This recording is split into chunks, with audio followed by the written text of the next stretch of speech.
大家好，我是幸福的眼泪。关于老面，我又学到了一些新的知识，今天来给大家分享一下。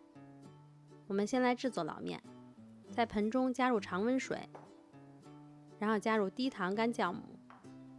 低糖酵母就是我们平时用的普通的酵母。搅拌均匀，让酵母充分的溶于水中，然后加入面粉。这里如果有法国粉是最好的，没有的话加入日清粉也可以。再加入盐，把它们搅拌均匀。搅拌到成团，看不到有干面粉就可以了，就是这个样子。然后在26度的环境里发酵1个小时。正确的做法应该是在发酵半个小时的时候给面团翻一次面，但是因为我做的这个量太少了，不太好翻，所以就省略了这个步骤。如果大家做老面做的量大的话，建议中途30分钟的时候给面团翻一次面，然后继续在26度的环境里发酵30分钟。如果不好控制温度的话，基本上你看到它是原来的1.5倍到2倍大的样子，就可以放进冰箱里了。表面盖上保鲜膜，写好制作的日期。老面在冰箱里冷藏，不要超过3天。我们经常做面包用的老面是法国老面，用制作法式面包的基础原料制作而成。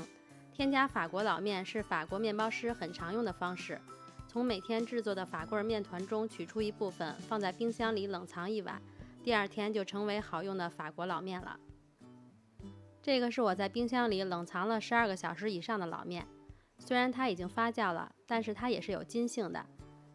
大家可以看到，它也可以拉出膜，形成了扩展阶段，这样就可以加入面团里一起揉面了。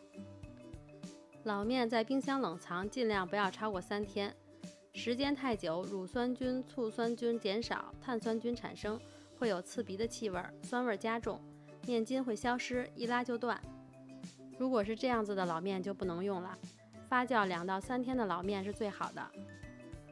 了解了老面的制作方法和保存方式，那你知道加老面对做面包有什么好处吗？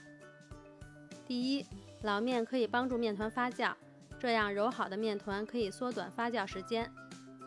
第二，刚刚大家也看到了，老面是有筋性的，加入老面可以缩短揉面的时间，揉面时间缩短，那么可以更好的保留麦香味儿。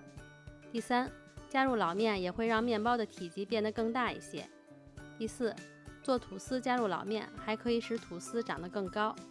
第五，老面里边有乳酸菌，可以延缓面包的老化。